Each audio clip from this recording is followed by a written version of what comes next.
This watch not only could have been, but should have been an absolute home run. This was a great opportunity, and they absolutely blew it.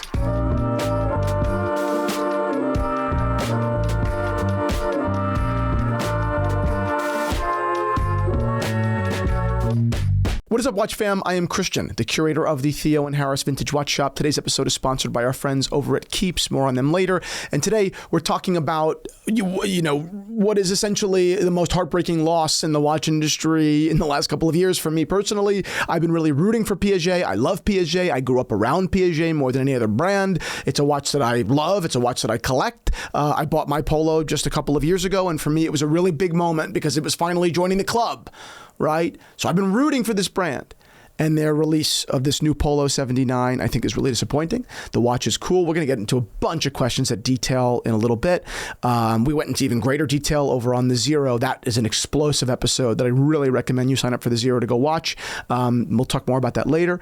But we're going to get into basically the whole discussion here. But long story short, this is a failure for many, many reasons. Not just pricing and originality, but also on the launch plan and taking into account the Piaget entire collection. They couldn't afford this loss. They couldn't afford this. I mean, they're still a big brand, sure, but there are people in the watch industry that work for this brand that really need a win, because people that work for the company doesn't mean that, just because you work for a company with a bunch of money that can kind of sustain a flub doesn't mean its leaders can. And I feel bad for those people because they're really grasping at straws here. And today we're going to dig into why this has been, in my view, a mess, and why I think the worst is yet to come. So let's get into it.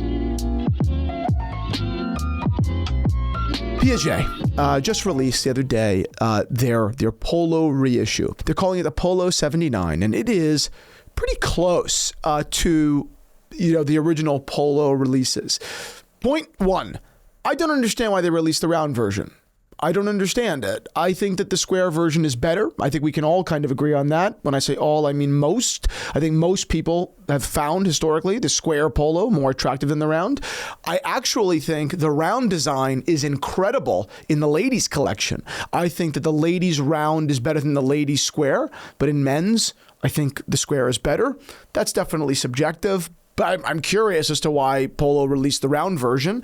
Maybe because Sylvester Stallone was wearing it in the television show, which may have been shortly lived. What was it called? Tulsa King? I don't know if that's still on. I don't know, but that was point one. I don't understand why Piaget chose that watch. And I wonder if it was to tee up the world for the next reissue, which will be of the square. That's question one. I don't know. Next question. Pricing.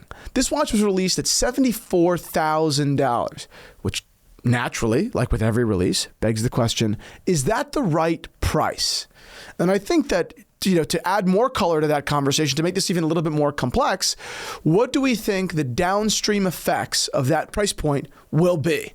Well, number one, I believe that these watches are extremely limited in quantity. They're saying they're limited, but I would say they're extremely limited. I would say a couple hundred of these watches were made, and I would say that virtually all of them are spoken for. And I would guess that the vast majority of those watches will not hit the secondary market. They'll be locked up in collections, people that, are friends of the brand and just want to own the watch.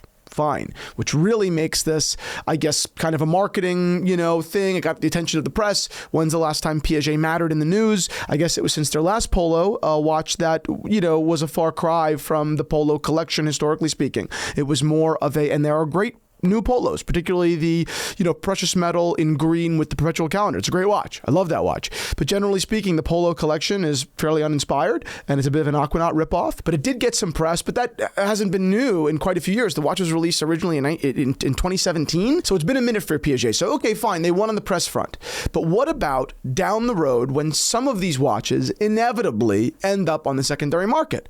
What will people be unloading these watches for? Not at the hype right now. 6 months from now, a year from now, 2 years from now, 3 years from now.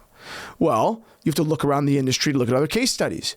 How has, I think a great example, how has Vacheron Constantin's 222 fared on the market, secondary value-wise? Well, it's basically an impossible watch to get retail, which would make you think that the premiums would be quite high. But no, the 222 has essentially stabilized at its retail. Right? The secondary value is no higher for the 222 than the retail value. Okay. So then the next question would be, do we think that Piaget will perform better than Vacheron Constantin? And I can't see a world in which that happens.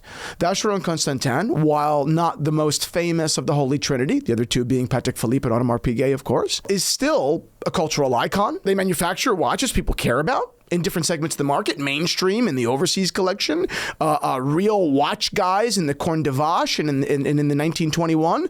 Vacheron's a strong company with a loyal fan base, and it's more popular by the day.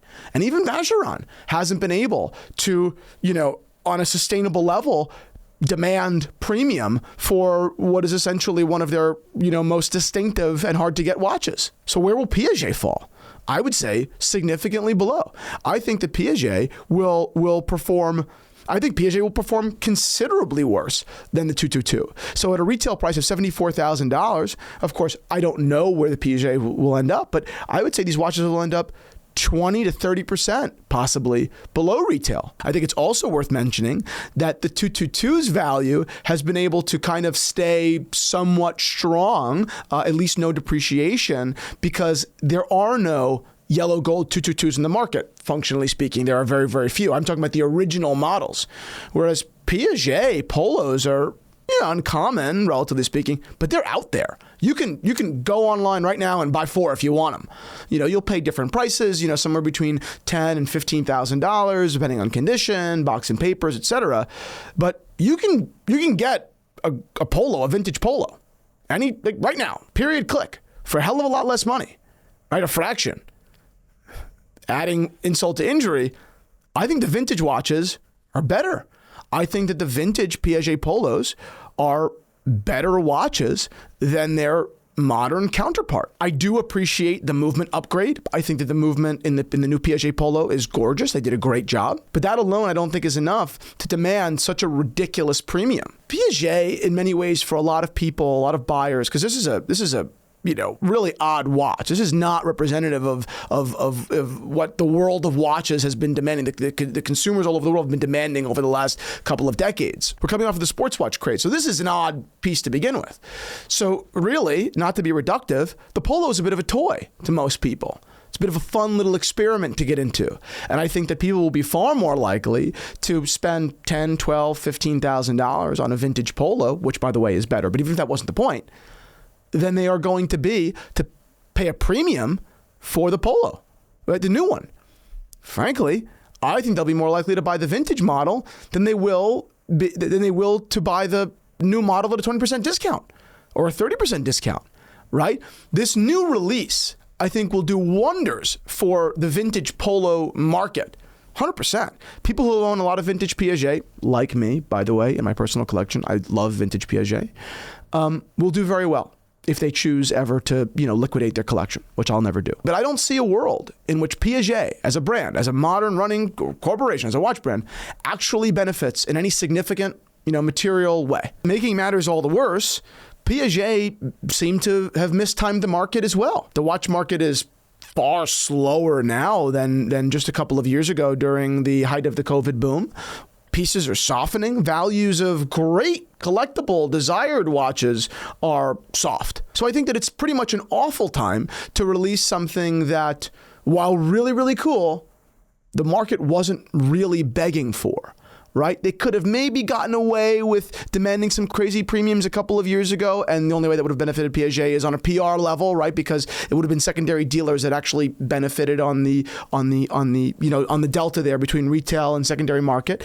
But Piaget would have been a part of that craze, and instead nothing happened. This episode is sponsored by our friends over at Keeps. Keeps is an online subscription service that makes it easy and more affordable for men to treat their male pattern baldness, all from the comfort of their home. With Keeps, you can get clinically proven treatments that address your hair loss and also actually boost your hair regrowth, delivered right to your door in discreet packaging. No more waiting on lines where, frankly, the inconvenience alone is enough to turn you off. And that's a huge point and reason why I love Keeps. It's just so convenient. Not to mention, like I mentioned before, clinically proven to work. Keeps offers both of the FDA-approved hair loss treatment options as well as this super convenient 2-in-1 gel that combines those treatments. According to clinical studies, treatments offered by Keeps are 90% effective at treating hair loss and can increase hair growth by up to 35%, which is really just insane. No wonder why Keeps is so loved and trusted. To date, Keeps has helped nearly 1 million men keep their hair. Hair loss stops with Keeps. Head on over to keeps.com/Theo Harris. That's Keeps, KEEPS.com/Theo Harris to get your special offer. So let me tell you why all this bothers me. It bothers me because, like I mentioned at the outset of this video, I love Piaget. I think it's a great brand that not only stands for something culturally, right? Maybe Piaget was the best brand or the brand that best embodied an era in style as it pertained to watchmaking, right? No brand, I don't think from Rolex or Patek Philippe, I don't think that any brand captured the 70s and 80s glamour and glitz and gaudiness the way that Piaget did. And since, particularly since 2017 and even before then, Piaget has become, in many ways, while manufacturers of some really cool watches, some good watches, the Polo is actually a good value watch. I think it's meaning the regular Polo, the stainless steel Aquanaut ripoff. I think it's a decent watch. It's a good watch even. It's a great watch, for the price, even though it gets a 0 for originality. But worse than that, right, is I think it's actually kind of hedged. They've abandoned their post. They've really, left behind and retreated on who they were, right? This reissue is uninventive. It's generally uninteresting. They obviously get a 0 for creativity. It's a reissue, but that's common along the watch industry. Nothing wrong with a reissue. I just don't think it's enough, right? Not only was the watch kind of but the entire release fell flat in my view. And on the 0, on our podcast, we kind of opened up a whole world of questions about the launch, particularly as it pertained to Hodinkie's, article that came out just a few days before. If you'd like to listen to that full conversation and hear all of our unfiltered thoughts, go down below to the link in our description and join our community over at The Zero. We release podcasts every week. And this episode was really, really incredible. I hope you enjoy it. But back here, in many ways, they fell short, even if just short, on every front of this release. Audemars Piguet keeps the 15202, right? Has kept the 15202 alive. Great. But they've done so much else, both within that watch and in their grand collection, that you give it a pass. You get a 0 for creativity on that thing, but that's nothing wrong with that, right? Gucci gets a 0 for creativity for their 1953 horsebit loafer. It's been 70 years since it's been introduced. But that's all right because the brand is larger than that, for better or for worse. Right? Audemars Piguet is a good example of a brand that has done very well in the last couple of years with creativity and ingenuity outside of the 15202. Piaget has done the exact opposite. I don't think that this reissue will be able to save the brand. I don't think they're dead in the water. I'm sure they're a couple $100 million, billion-dollar company, and it's all well and good, and everything is fine in the grand scheme. But this certainly wasn't the solution, and this won't grow their business. And you heard it from me here first, folks. So if you like this video, go ahead and like it. If you love watches, subscribe to our channel. And if you'd like to chat watches with me, there are 2 things you can do. You can go over to the link down below and add me over on LinkedIn and shoot me a DM. Or you can go on and join our Patreon community where we post podcasts every week. And it's just a beautiful place over there. So I hope that you do that, even on a 7-day free trial. And I hope to see you soon.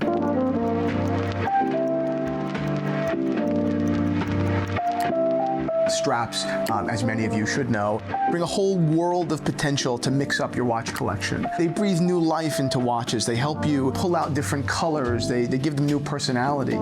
Straps can be very addictive. I know people with 2 watches and 10 straps because it adds so many facets to a collection in a fairly easy and fun way. So that's why they become such a part of the Theo and Harris culture and identity. I think we sell more exotic straps than almost anybody because I just love them so much and I love sharing them with you.